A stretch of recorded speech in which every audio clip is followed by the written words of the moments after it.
ಈ ವಿದ್ಯೆ ಜಾಸ್ತಿ ಕರಗತ ಆಗಿದ್ಯಾ ಅಂದ್ರೆ ರಾವಣರಿಗೆ. ರಾವಣನಿಗೆ. ರಾವಣ. ಹಾ, ಹಾ. ಅದಕ್ಕೆ ರಾವಣನ ಉಡ್ಡೀಶ ತಂತ್ರಸಾರ ಅಂತೇಳಿ ಹ್ಮ್. ಬಹಳ ಸ್ಟ್ರಾಂಗ್ ಆಗಿ ಬರೆದಿದ್ದಾರೆ. ಉಡ್ಡೀಶ ತಂತ್ರಸಾರ ಅಂತ ಒಂದು ತಂತ್ರಸಾರ ಇದೆ. ಹ್ಮ್, ಹ್ಮ್, ಹ್ಮ್. ಅದರಲ್ಲಿ ರಾವಣ ಬಹಳ ಚೆನ್ನಾಗಿ ಇದನ್ನ, ಅದಕ್ಕೆ ರಾವಣ ಹಂಗೆ ಎಲ್ಲಾ ತರ ವಿದ್ಯೆ, ಇಂದ್ರಜಾಲ, ಮಹೇಂದ್ರಜಾಲ, ಇಲ್ಲಿದ್ದಲ್ಲಿ ಮಾಯ ಆಗ್ಬಿಡ್ತಿದ್ದ. ಹ್ಮ್.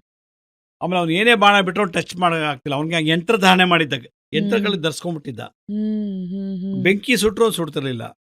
ಅವನ ಮೇಲಿನ ಬೆಸಾಕೋದು ಕೂಡ ಚೂರು ಚೂರು ಆಗ್ತಿಲ್ಲ. ಯಂತ್ರ ಧಾರಣೆ ಮಾಡಿದ್ದ, ತಂತ್ರ ಆ ರೀತಿ ಉಪಯೋಗಿಸ್ಕೊಂಡಿದ್ದ, ಮಂತ್ರಸಿದ್ಧಿ ಮಾಡಿದ್ದ. ಅಸುರರು ಅಂದ್ರೆ ದೈತ್ಯರು ಇದರಲ್ಲಿ ಎಕ್ಸ್ಪರ್ಟ್.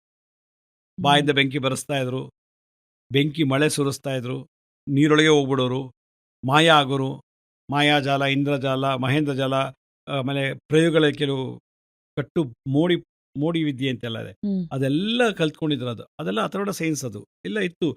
ತಮ್ಮ ಈ ಸಂರಕ್ಷಣೆಗೋಸ್ಕರ ಇದಿತ್ತು. ಇವಾಗ ಏನಾಗಿದೆ, ಇನ್ನೊಬ್ರು ಹಾಳು ಮಾಡೋಕ್ಕೆ ಇದು ಉಪಯೋಗಿಸ್ತಾ ಇದ್ದಾರೆ.